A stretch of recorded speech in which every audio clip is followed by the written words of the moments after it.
इंग्रजी भाषेत क उच्चार दोन अक्षरांचे होतात. कोणती अक्षरे माहिती आहेत का तुम्हाला ती? कोणती? के आणि सी. मी एखादा शब्द तुम्हाला सांगितला की समजा कॉट शब्द सांगितला तर बरीच मुलं के ओ टी कॉट लिहितात, परंतु बाळांनो तसं नसतं लिहायचं. के कधी लिहायचं आणि सी कधी लिहायचं ते आता आपण शिकूया. हे काही उच्चार आहेत, मुद्दाम मी मराठीत लिहिलेत. हे उच्चार आहेत. क उच्चार एखाद्या इंग्रजी शब्दाचा उच्चार जर क असेल तर सीच वापरायचं. उदाहरण आहे सी यू पी कप. जर एखादा उच्चार एखाद्या शब्दाचा का न सुरू होत असेल तर सी ए आर का. जर कु न असेल तर बघा काय होतो शब्द सी ओ ओ के कु. के असेल C A M E came. के असला एखादा हे बघा काय अक्षर सी ए टी कॅट. कोचा एखादा शब्द सांगितला को न सुरू होणारा coat C O A T coat.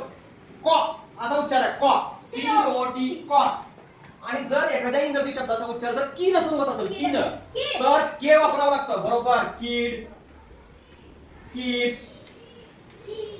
आणि जर एखाद्या इंग्रजी शब्दाचा उच्चार काही न सुरू होत असेल काही तरी पण केच वापरावं लागतं. उदाहरणार्थ आहे बघा काइंड किंग. बरोबर.